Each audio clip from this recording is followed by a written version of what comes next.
So I have waiting in the wings, Kyle Spyrides from over in Western Australia. I think it's quite early over there. I know for some people in New Zealand, it's a bit later. It's about 9 o'clock over there. But was it about 4 o'clock over your way, Kyle, or Huppers 4? Yeah, 4 p.m. 4 p.m. 4 p.m. So he's in the afternoon, Yeah. almost ready for a glass of wine or a beer, I'm sure. So it's that Yes. sort of time of day. But here he is spending his time with us today. So Kyle is the owner of Soul Gazing Photography. He is a professional photographer. He's got a great story about how he got into it. In fact, I think his story is in his on his wall behind him on his Zoom screen. So he really focuses in on capturing the soul and essence of people in photography, so that you don't just get a photo of someone, you actually get a story in behind it. So he's a visual storyteller as well too. I've seen some of his work, absolutely sensational. If you go to his website, some really great stuff. And in fact, if you go to his Instagram feed, there's a whole lot of stuff there. So if you want some inspiration about how to create good photographs and take good photographs, that's a great place to go. And yeah, he's got an interesting thing here too. He's got a time capsule venture, which I'm really curious about as well too. So I remember time capsules when I was at primary school. We had to put things into a time capsule and bury it for someone to dig up. And in 100 years' time, after we're no longer on the in this living sphere. So can't remember what I put in my time capsule, but be interesting to dig it up now just to find out. So, but without further ado, let's give a big round of applause for Kyle Spyrides. Floor is yours. Thanks, mate. I appreciate that. Thank you for an awesome introduction. And good evening, folks. Good to see so many of you here from far and wide.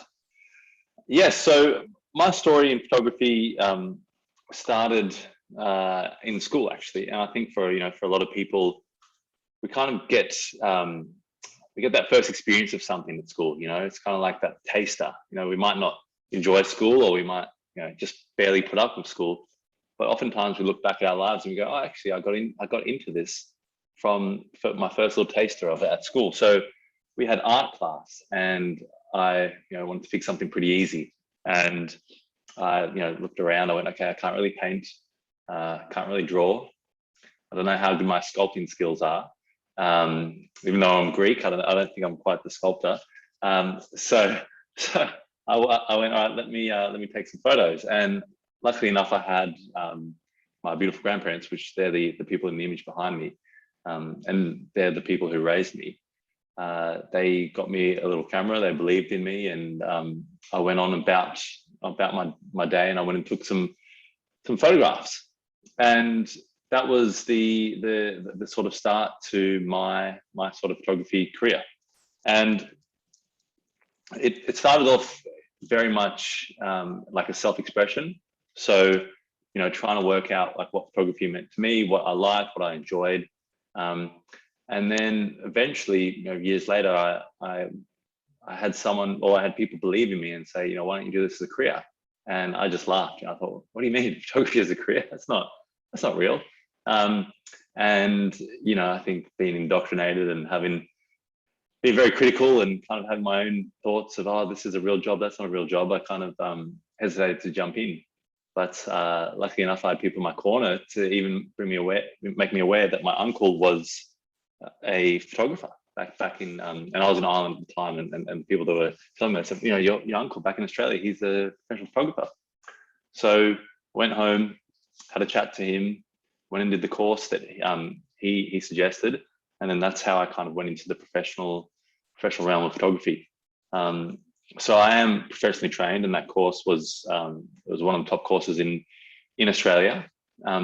Really, what it was though was kind of having a studio hire, having professional photographers hired out for a year, so that you could have a taster of all different elements. Because to learn, about photography, like anything, it's got such a deep has such a deep knowledge basis. So you can go deep with macro photography or nature photography or landscape photography. So it was just about getting a bit of a taster of all of it. And so I thought I was going to be a landscape photographer until people said, you got to start making money with it if you want to keep it as a long career. And then that's what got me into doing business and branding photography. And as Nik said, I focus on capturing the story. So rather than just capturing, here's a shot of you and your products, I try and go a bit deeper and the story behind it. And tonight I'm going to kind of show you how you can go a little bit deeper and how you can use the device you have on hand, because it doesn't really matter what the gear is. A lot of us get kind of caught up in the gear, but it's really about how we use that gear that really counts. So without further ado, let's get this party started. All right. And here we go.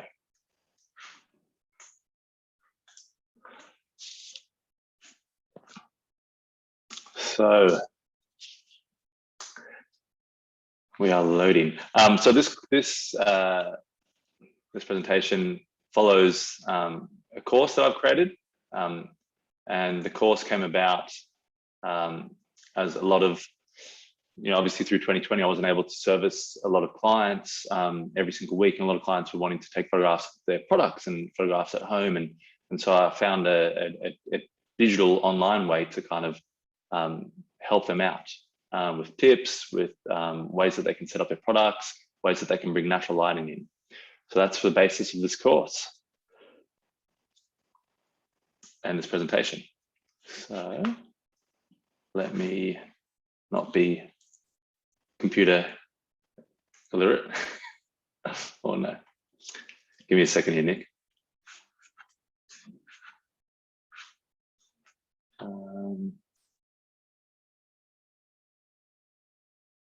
Okay. See if that works.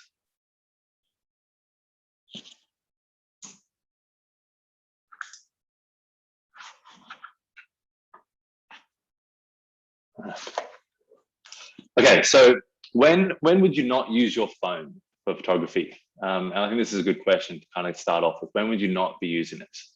I'll put here good from far, but far from good. So it's if you're wanting to take photographs and print them out in a gallery, and you're wanting to have them, crystal sharp with detail up close. If you're like going in a gallery and you're looking up close, that's when you don't want to be using your phone for photography, because the sensor size and the amount of pixels on that sensor is not going to support that. Now, think about, in saying that, think about billboards. Billboards are a far way away, and there's been photographs with iPhones. That's been a iPhone campaign for a long while, shot on an iPhone, and it's on a billboard. But that's because of your perception. You're quite a distance away. So that's number one, when you're not going to use your phone taking photographs. Number two is obviously critical images. So if you're, photographing a bride, if you're, taking images where it's, this is a headshot that's going in for an award, that's when you might be looking for a professional's touch. And at the very least, you're looking to speak to a professional to kind of guide you along the way. And then the other one is, motion. So like a shot like this with the background, it's motion is quite hard to take photographs with your phone. So that's where you kind of might spend plenty of time practicing. Now, the rest of the presentation is why not get into photography with your phone. So the importance of having a digital digital presence online is that your first impressions in 2020 are going to be online. People are going to see you first time online. Whether they're meeting you, they're going to, I've gone to meetings and people say, I checked out, your Instagram, your LinkedIn, this and that. And you just go, wow, they've spent, a good 20, 30 minutes checking you out online before they see you. So that's where it's important to have your first impressions online and have a good quality first impression online with good quality imagery. And the question you got to ask is what digital impression am I choosing to leave behind? And this can be, if you haven't been posting recently, the person can think, oh, this business isn't operating anymore. Maybe they're struggling, those sorts of things. If you're posting not very quality images, then they might think that you don't take your business seriously. And that's the first impression a lot of times when you go on websites, is are they taking their business seriously with the quality of their imagery? So let's make sure that works. So images move people. And the incredible thing about today, thanks to, for many years, thanks to Steve Jobs, we have the power in our pockets. We have the power in our pocket to move people. We have the power in our pocket to inspire. In the last few years, we've seen videos, photos captured with that camera phone that have exploded online on Twitter, that have changed the opinions of cultures. So it's really, really important to utilize that power. And as a business coach told me a little while ago, was before you're looking at all your other marketing strategies to kick off, look at the money that you may be leaving on the table, by not utilizing these things. So look at the resources that you have in your hands, on your fingertips. So this is where I would really implore you to get excited, get curious, and learn of how you can take better photographs. So I've got two images here, and just to kind of express the power of imagery, the gentleman with the spiky hair, Alan, he took a photograph of him many years ago, and that photograph, white background, he put it on his business card. And that photograph, people still come to him today and say, I got your business card, and the image of you on your business card, I felt all this trust. I felt like I could trust you with my back, chiropractor. I could trust you with my health. I could trust you. And that's what brought people into his business for such a long time. This image of my grandfather, when he passed away, I was over in Sydney looking after him, and my family said, "Where's that photograph of Clivey? Where is that photograph?" And I said, "Well, it's on a hard drive on the West Coast across the Nullarbor. I can't source that image up for you." So but they said, "We need that image. We need that image." I said, "Well, I can't get it. I'll try and see if I could get someone to send it across." And it was so important to the family because that image spoke to them of Clivey. That image made them feel like he was there with them. That was the image that they wanted to remember him by. And that's the power that I'm talking about with imagery. You really can capture, you can capture the soul. And as Nik kind of shared in my intro, I'm about capturing the heart and soul, diving a little bit deeper. And for me, one of the ways that I captured this image and why I focused on capturing the heart and soul was that I worked out in my first portfolio that I was putting together, that if you sit with someone long enough and you have a conversation with them long enough and you chat to them, bit by bit, over time, they will just slowly take away the veils that they put up, the pretense, the professional sort of aura, or the how they want to kind of present themselves on the outside. And you keep talking to them, and you invite them into themselves, and there's a split second, I believe, where they go deep within themselves and they show their soul on the outside. And then that was the moment that I wanted to capture. So that was the purpose of capturing the soul and the essence. And with a grandfather, like grandparents and young kids, it might take a short amount of time. And with teenagers, they've got a big sort of guard protecting them. And so to dive deeper in undercover those layers, it might take 2 hours. But that was my project. So some of the numbers, some of the data, you've heard a lot of the some people might call it woo-woo, but you've heard a lot of the the softer side behind why. But some of the data. So people, the retention rates of hearing information, so someone telling you information, so the percentage of you remembering that 3 days later is at 10%. That same information paired with relevant images has a retention rate of 65% 3 days later. So just think of that, that's a huge gap. So anytime that you can write a blog and put relevant images, you can, do a post and put a relevant image and synchronize them together, you're creating content that is going to stick in that person's mind, and they're going to go out about their day. And when that problem arises, they're going to more likely remember you because you have visual content there. So I thought that was a huge number. And that same number of 65% is a portion of the population who are visual learners. And they're the people that need to see it before they believe it. They need to see it before they can, you have lovely text, you've gone and sourced a copywriter, you've got lovely graphics, you've got lovely web design, Nik sorted you out for all these resources. But they need to see the visual images of, wow, I can trust this person. They look genuine. Look at them helping someone else. I can see them in that position helping me. So that's the importance of images.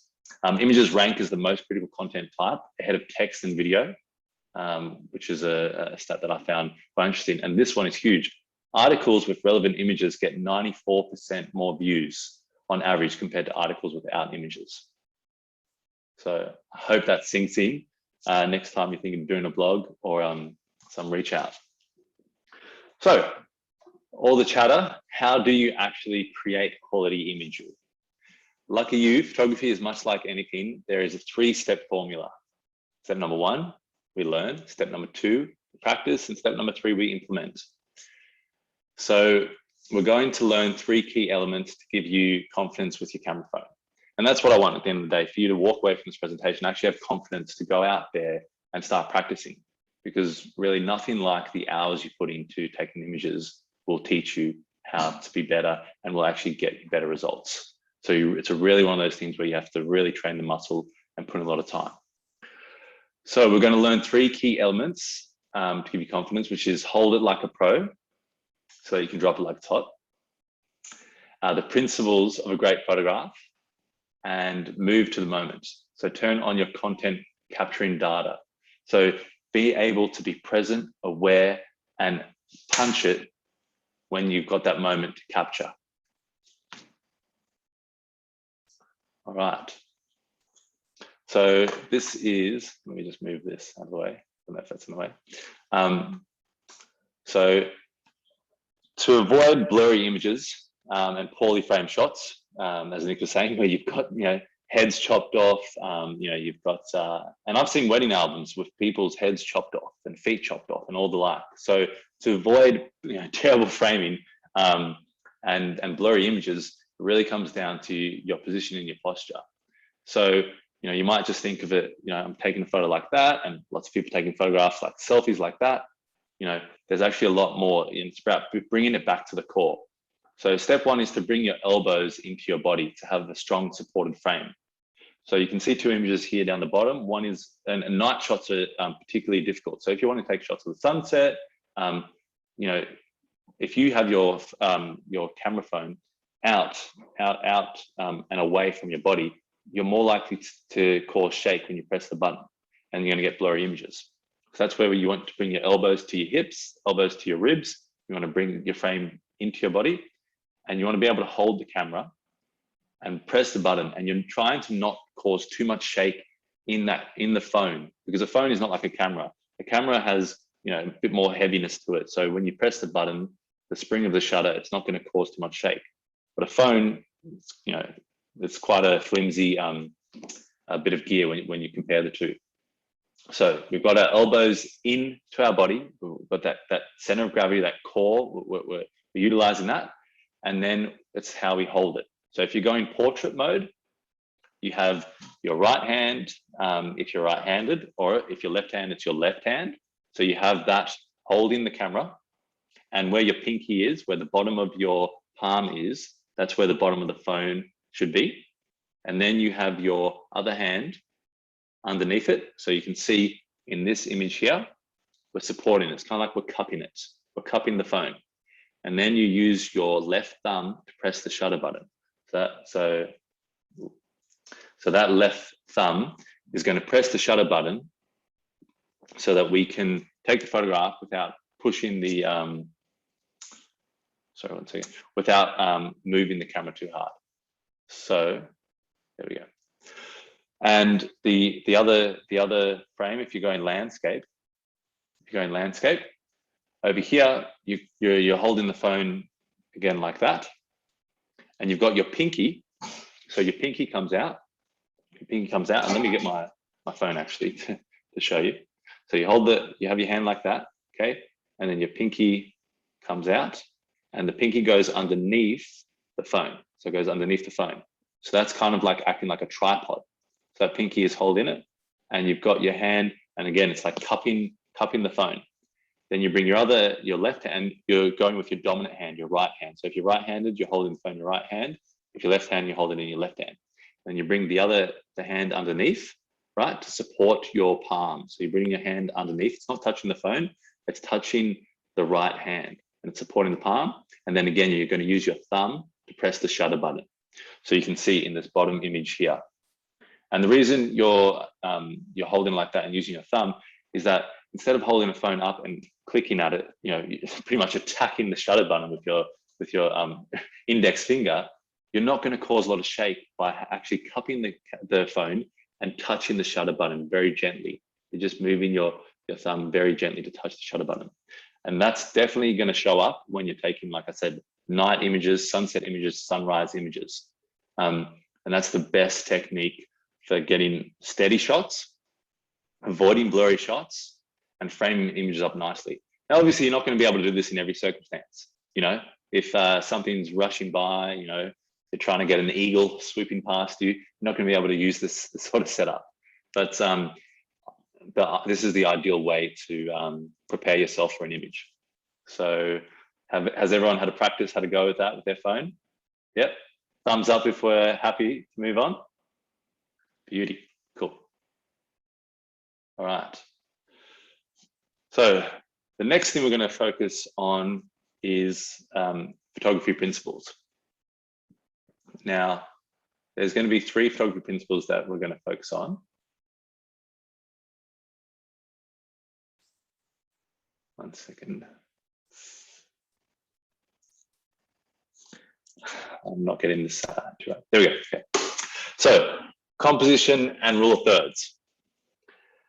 Now, for an easy way to make your image more compelling, so if you've got, a coffee cup, or a product or something that you're trying to advertise, if you've got someone's portrait, an easy way to make it compelling is to shift the point of interest slightly off center. And so the point of interest is what you choose. So if the product that you're trying to advertise or, show as that's where I want the viewers to look at is a coffee cup, that's your point of interest. You want to have that off center. And you can see here that I've got the grids up to kind of show you where center is. So step 1, go into your camera settings, and you can see down the bottom here, it says grid lines. So you're looking for your grid lines. Now your grid lines, you can choose a bunch of different options. I suggest the 9 grid line, which is the 9 boxes. So it's 3 by 3 across the frame. This is, pretty standard in most cameras, and this really helps you to have a look, and it really helps you to practice, train that muscle of, okay, I've got enough headroom here, I've got enough room down the bottom, so actually framing your images up and not cutting off foreheads and legs. Okay, so that's the 9 grid option in your camera settings. And then step 3 would be to source your point of interest. So that's where you decide. And one of the easy ways to decide is what's grabbing my eye in this shot. So in the top shot here, we've got her hand. She's grabbing sticky notes. For this client, that's where she wanted the focus. She actually wanted to be blurred out. So focusing on that, and that's where we put her hand on the corner of the center box. So that's the best spot. So you've got 4 corners in the center box. You want to put the point of focus on one of those centers, or one of those corners. So, what is grabbing your eye? Look for that thing that's grabbing your eye and try and put that on the corner. And for some images, you'll try that and it might not look right. So you can go back to a different frame. But that's just a good way to kind of, to get started with framing up an image. A lot of people just go, yep, click, bang, look at my shot. Do you like it? No, not really. So this is a great way to actually start making images a little bit more interesting. If you look at these images, if they were all dead center, they wouldn't be as interesting. So position the point of interest with one of the corners in the middle box, and then take the shot. That's step number 5. Now, bonus tip. This is so that we don't sever this. So we talked about chopping their heads off, but another annoying point can be actually putting the head in the middle of the horizon. And that just creates an image that your eye just doesn't enjoy. So, whether it's having trees, growing out of the person's head, or having the horizon that, cutting their head in half, it just doesn't look good. So you can see in this image, she's got enough water around her. and then the Perth city skyline is above her head. That's what we want. That's ideal. Over here, same thing with the ocean. I went up a little bit. So this is where you change your perspective. You either go up or you go down, and you can change where they fit into the background. Either if you go up, you're going to get more sea. Okay. If you go down, you're going to get more sky. But you're just trying to avoid that horizon cutting through the center of them, because that really actually, it's such a subtle thing, but it really degrades the quality of your image. Alrighty.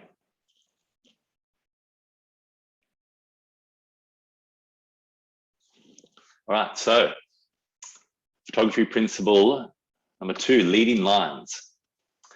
Now, leading lines, you can see here, it starts this one with the metallic soldier from old times. You can see the flags leading up to him are the leading line, and it starts from the edge of the edge of the frame. That's a really good way to actually start using leading lines.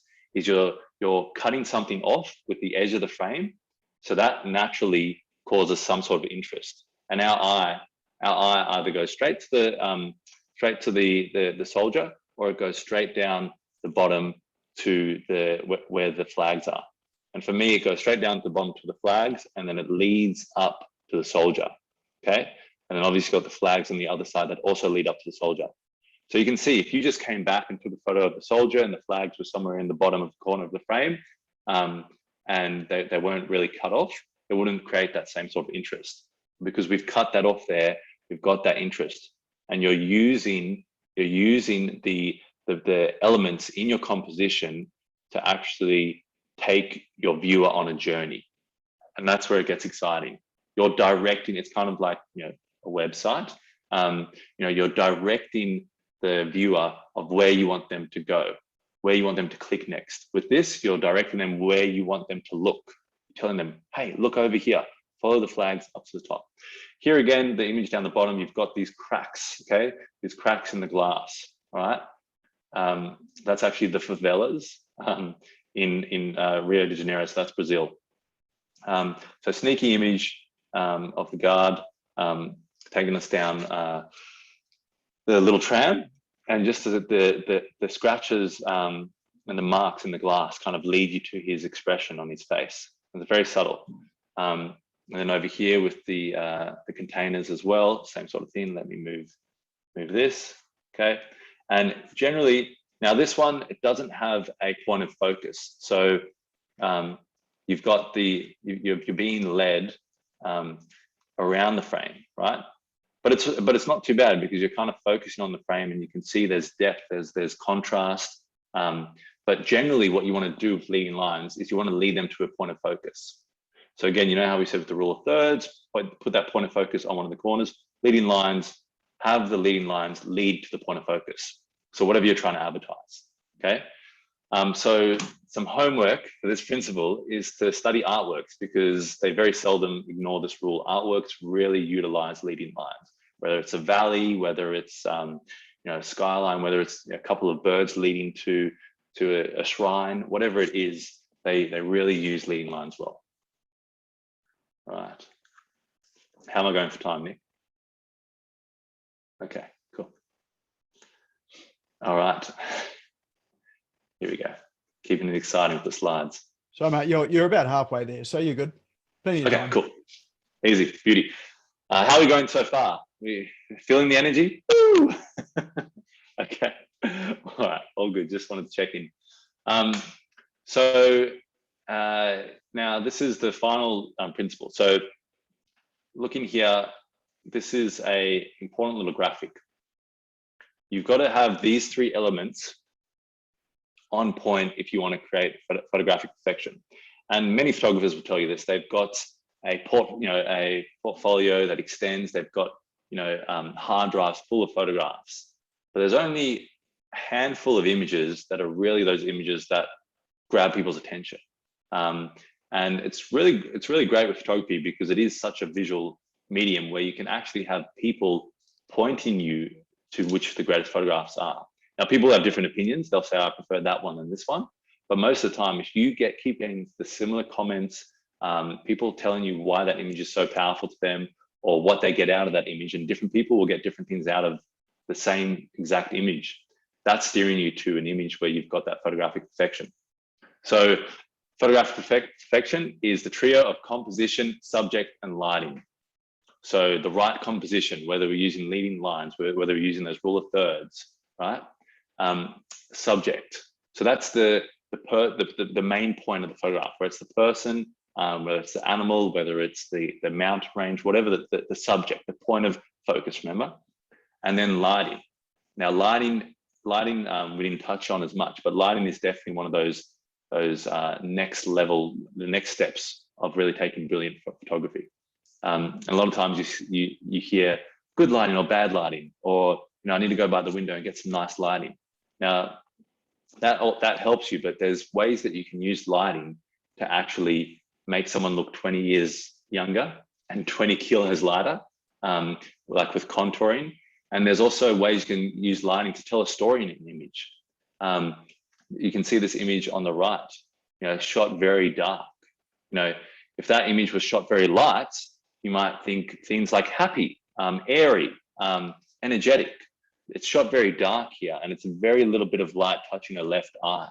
And she's a teenager, so you might think, some of the dark times in teenager, life, or some of the compression of anxiety and emotions in a teenager's experience. So that's what that kind of tells. It can tell a different story.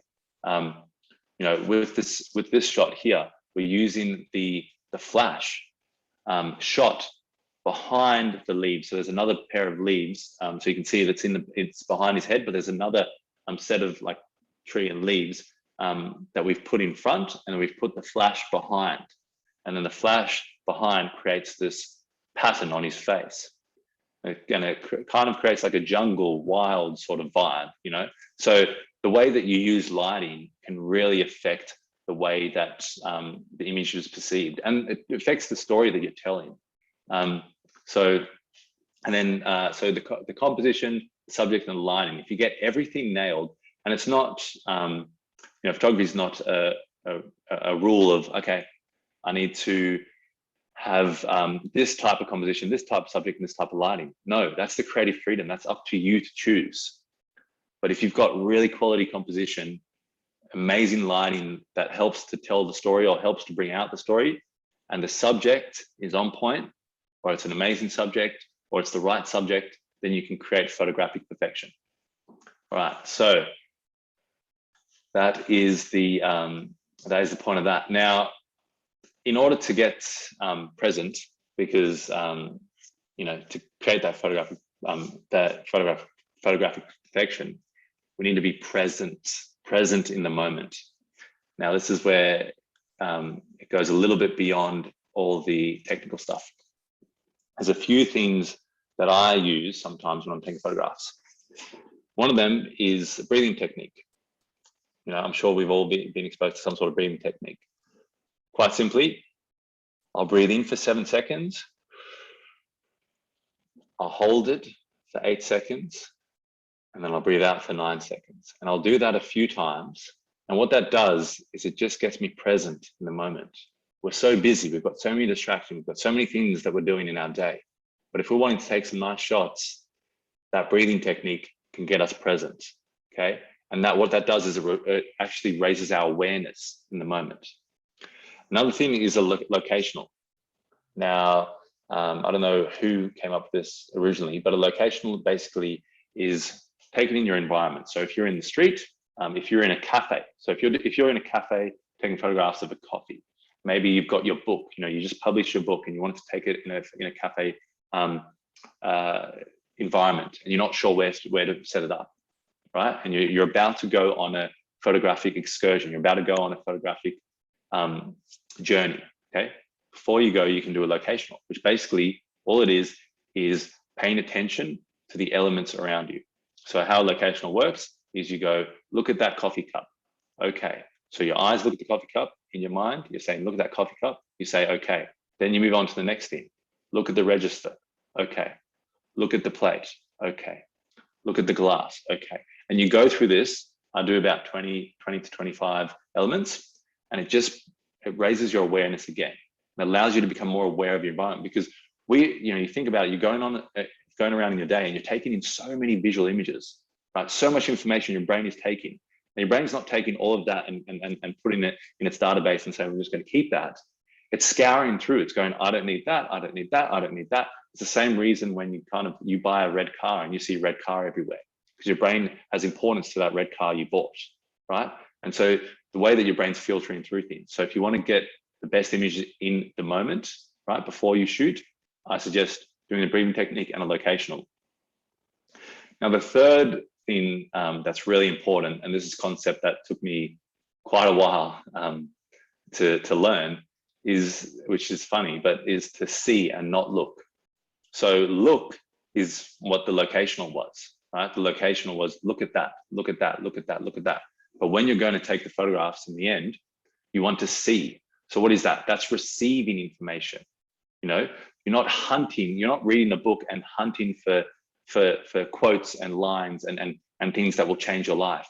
You're reading the book and you're receiving the information, and whatever lands in your heart, whatever lands in your soul and really changes something within you, you know, you'll highlight. So that's the difference between seeing and looking. It's a very fine line, but once you learn how to kind of be in an environment and see, your eye naturally finds things that are more compelling, finds interesting lighting, you know, and I'll go out in the world and I'll just notice interesting lighting. I'll notice interesting scenes, and other people aren't seeing this. It's an awesome way to experience life, but it's also an awesome way to take amazing images. And what you can start doing, and it might get annoying, but when you're watching movies, you'll start to do it as well. You know, you'll go, oh, this is how they set that light up. Oh, that's why they did that. This is, you know, and it might annoy a partner or a friend, but it's another way of training that muscle. So that is the sort of added elements that we don't think of. Now, questions. So, you know, some of the questions you might have is, oh, thanks, Kyle, this is all fine and well, but, you know, I don't have a creative bone in my body.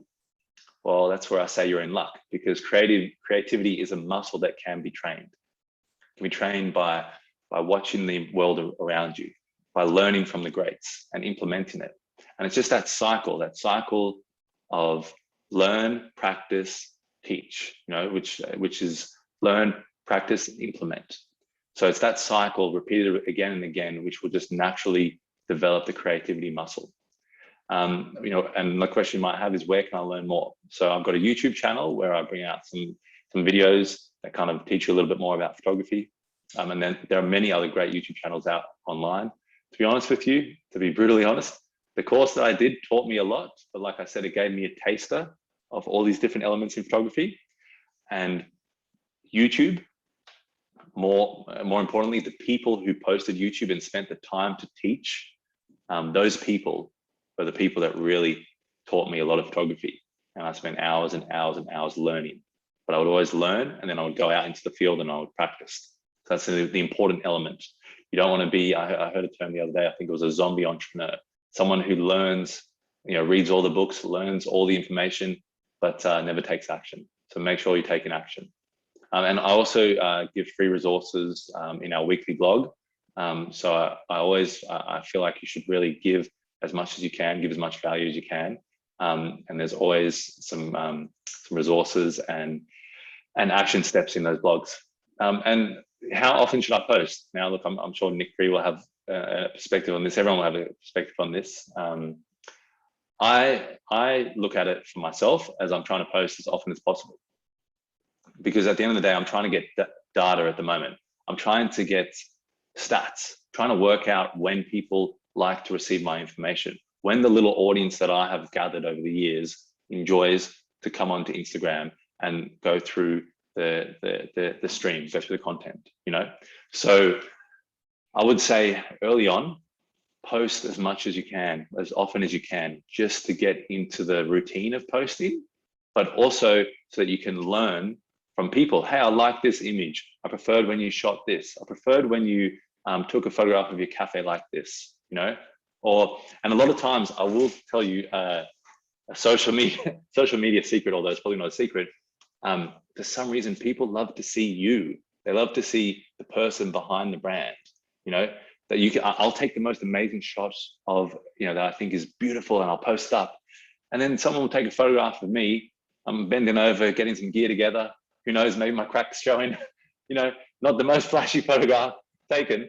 And, it will go off. People will like it, comment it, because they want to kind of see that. And that's really where I think the good part of online and social media is heading, is they want to see the real. They want to see the true, the person, the human element.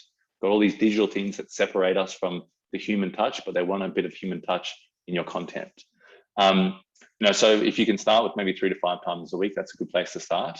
I'm trying to aim for 2 to 3 times a day. And remember, your content is only alive for a certain amount of time. So you post it, it's not alive for 5 hours, 10 hours, 2 weeks. It's alive for that short amount of time, right? And that's where people are commenting, liking, those sorts of things. That's when you're really raring to go and you're getting into other people's streams. So what is the quality quantity formula? I think it's very, very important to realize you want quality images, and you want to have consistency with your imagery.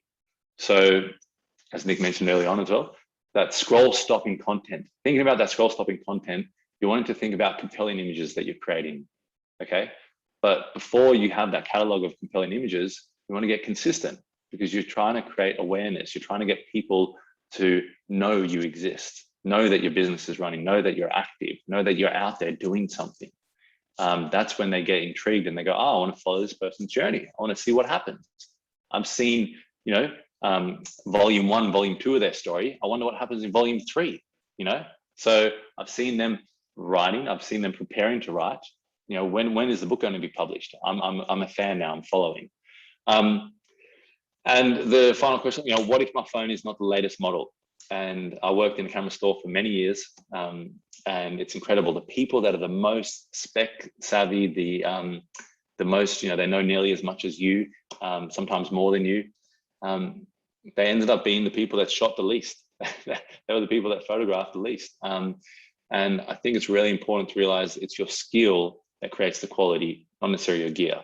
So generally, anything past an iPhone 6 is going to take incredible imagery if you know what you're doing. So don't get lost in all the specs, get lost in the magic of your creative expression. And to finish up, I do have a gift. So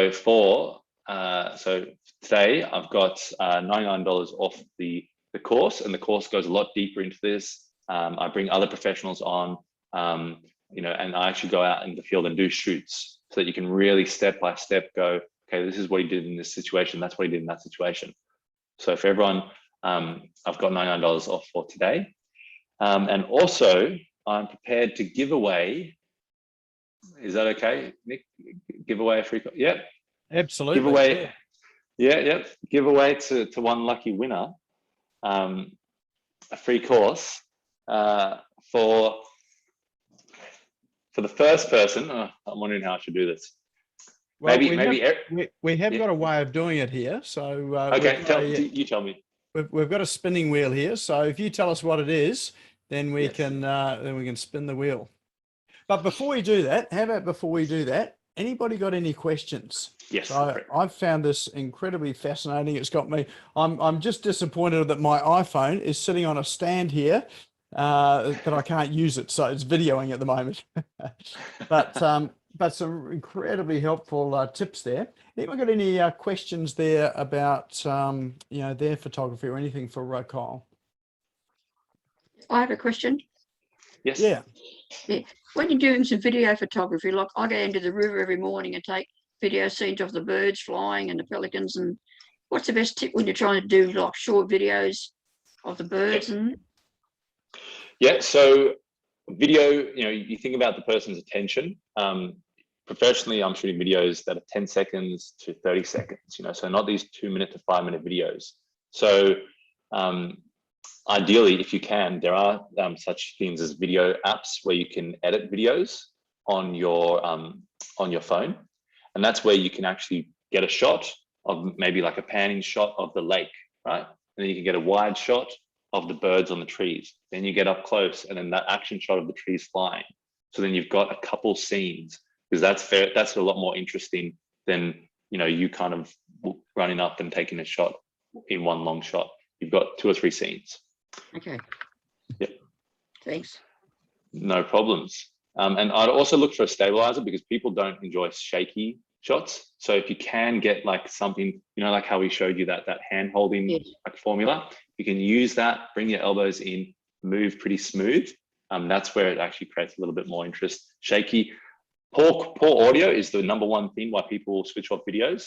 Audio is the #1 killer for videos. If your audio is poor, no thanks. And shaky videos is right up there.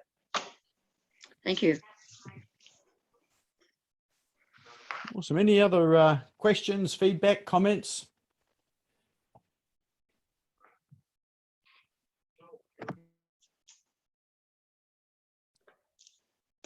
No questions? Tiger? No, you're on can't hear mute. you yet. Let's see if we can give you the ask to unmute button. There you go. Thanks, Nick. Just a quick question. Excellent content, Kyle. Thank you. What are your recommendations for a Play Store app to extend or compress videos to send between mobile phones? You know how you might get a large file. Yep. So the video app that I use, and I think Nick will probably have a better option here, is UCut. And I know that's for Play Store, but I'm sure Apple will have a version as well. And then in that one, you can actually choose how, like, you know, so 1080, you can choose the different qualities that you want. And then it also gives you the size, which is really good. So you're not compressing it and then working out the size. It gives you it live as you're going. So UCut is and also actually Snapseed is the editing software that I use, which is just incredible. Snapseed. Let's have a look here. I think it's UCut video editor. Yeah. Okay. Great. Thank you for that. And my second question was, can I please join you on Instagram? Yeah. Yes. 100%. Yeah. Follow me. I'll follow you back. Thanks, mate. Appreciate it. Thank you, Tiger.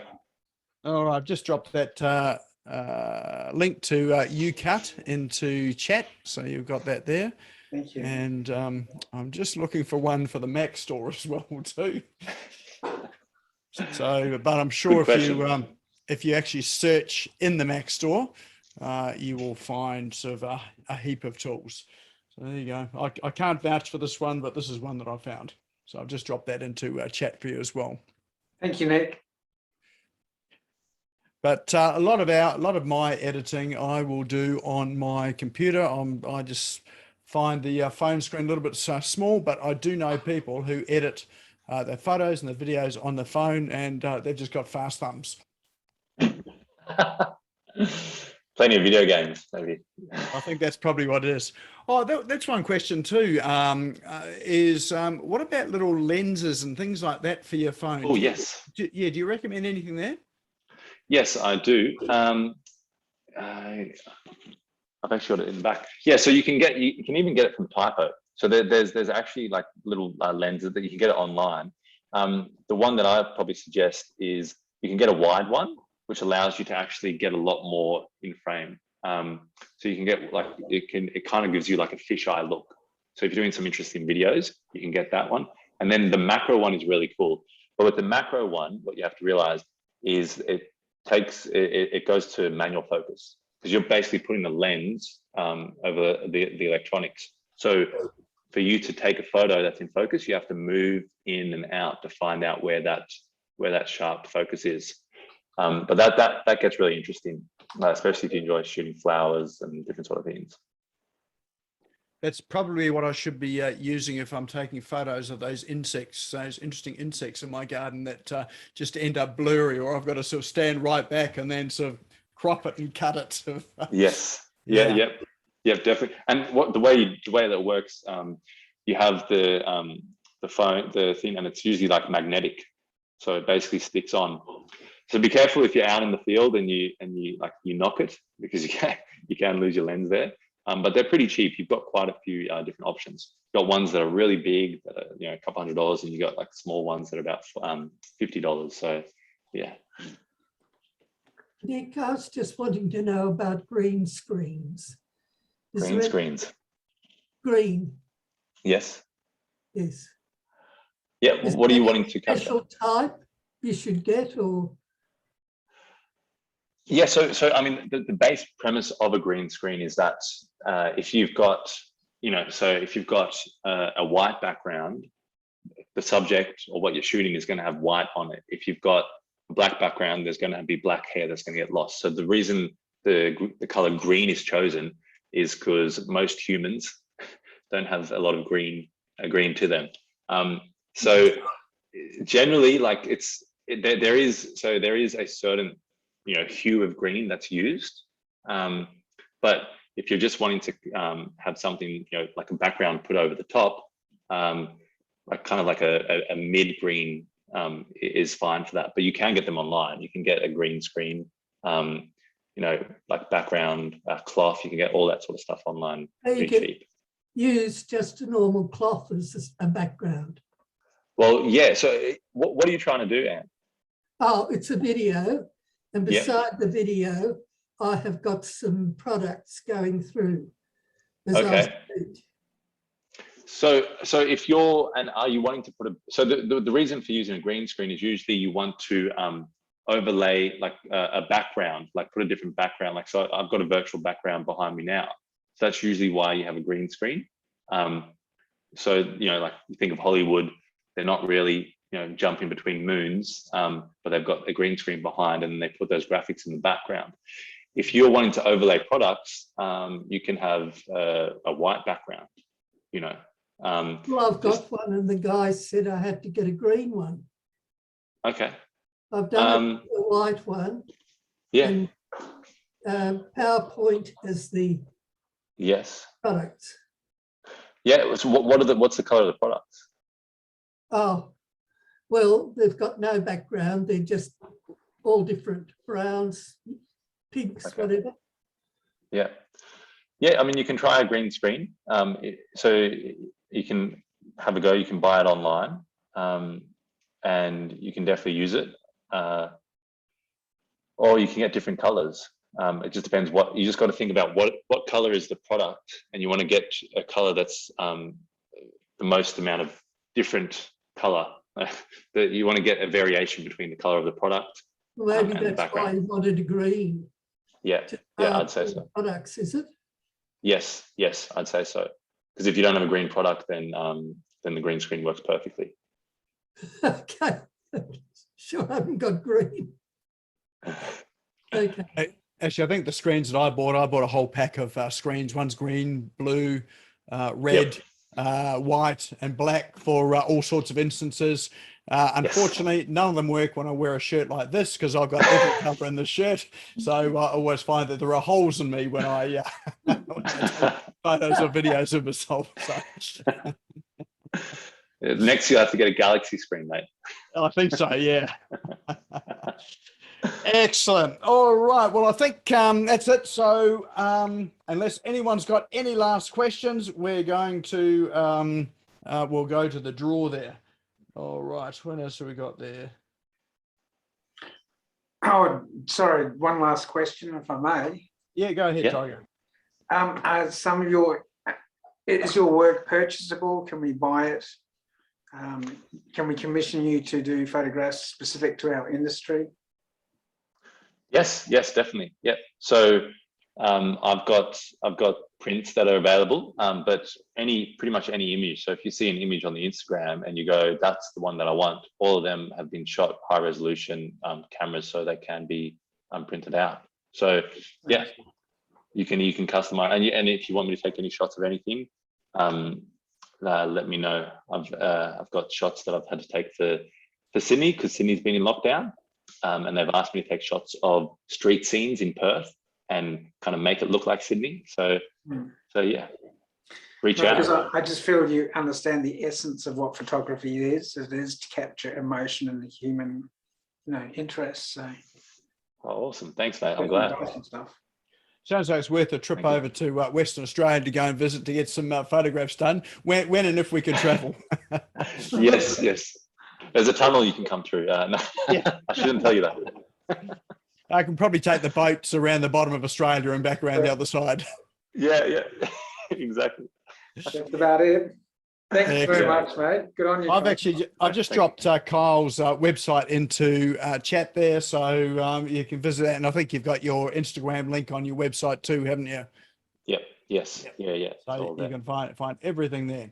All right. So tell us about the prize that we've got from you tonight, Kyle. All right. Here we go. Drum roll.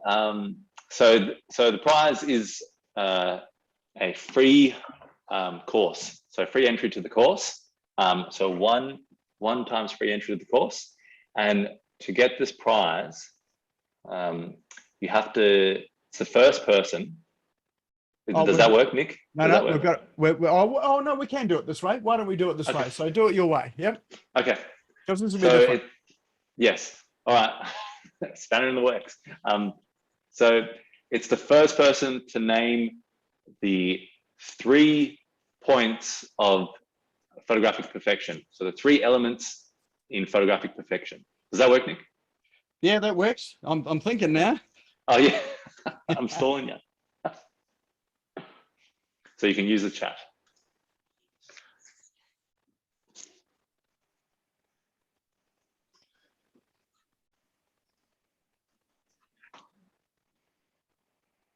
Ooh, getting close. I feel like I haven't been listening to you. I've been entranced visually. This is a comprehension test, isn't it?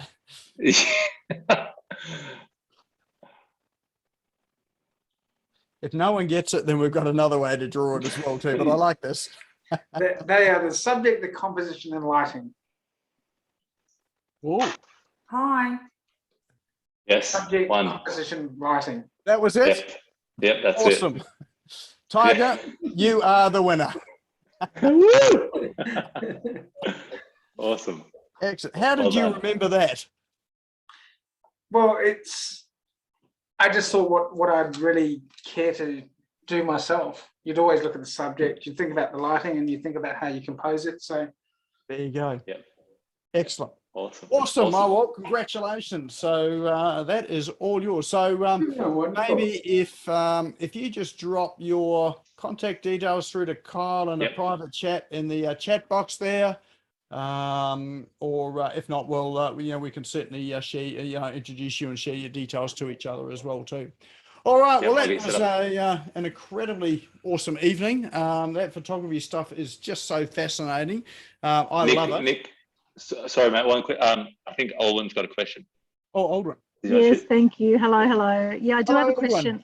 Hello. I'm wondering which cameras, which phones have the best camera, the iPhone or the Android? Oh. What do you think? That's a toughie.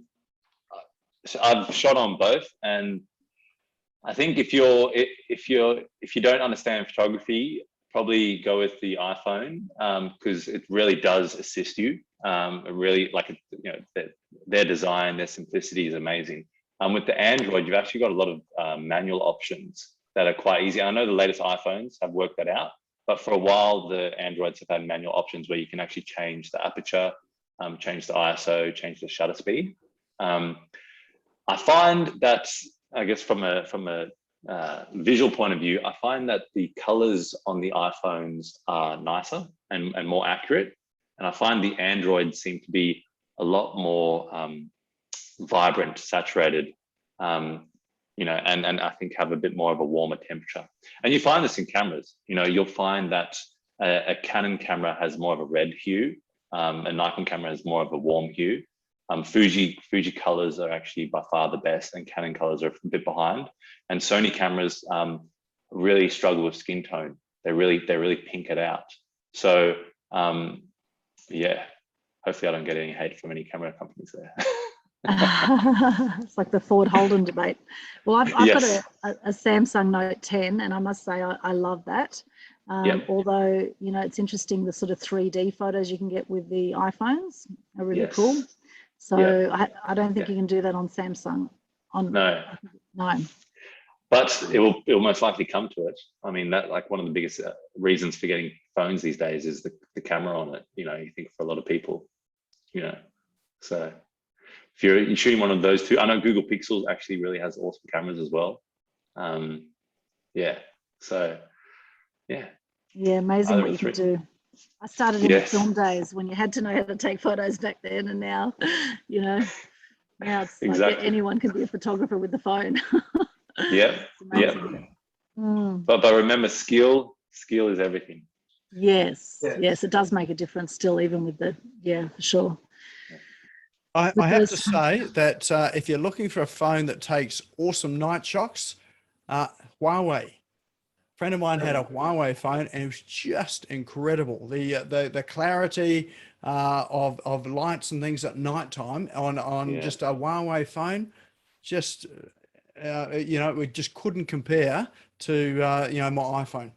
Just amazing. It was like it was taken by a yeah, proper camera. Well, I say proper camera, they are proper cameras, but yeah. May I ask which model it was, Nick? I've got no idea actually. It was whatever the latest model was back then. So it was a couple of years ago, but they've obviously come a bit further since there. And the two biggest struggles with phones are like printing, like and getting that quality up close. Like so high resolution printing up close and night shots like that, you know, so if the Huawei does a good job, like that's something that sets it apart from every other one, because phone cameras struggle with night shots. Cool. All right. Well, there we go. We're sort of just past the hour there. So everyone enjoy that. Yes. Absolutely. Thank you very much. Yeah, well, hopefully there's some good stuff there. Awesome. So, well, if you do want to watch it again, it'll be up on YouTube tomorrow, up on the YouTube channel tomorrow. So if you want to go back through and sort of try and remember what the answer to that question was that Kyle asked, it'll be all in there. Or you can just go and give Tiger a ring because he knows. So yeah, so if you go to the best way to get that is the Smash Go YouTube channel. Just go and subscribe, hit the little bell beside the subscribe button. When you hit the bell, you got an email reminder to let you know the video is up there on YouTube. So if you're running a YouTube channel yourself, that's a good thing to tell people to do, is to hit the bell, because if they do that, then they're going to get an email notification when the your video is up online. All right, so that's it for tonight. What an awesome session there. Thanks, Kyle, for coming along and sharing your experience and your brilliance there. I'm sure I'm going to see a lot of us out there with our phones wandering around, sort of composing, looking at lighting and subjects and leading lines and all of these sort of things there. I know I will be. I'll be looking at the world in a whole different way. So that's it for tonight. Look forward to seeing you next week on Tuesday again, same time. So we'll catch you then. Have a good night.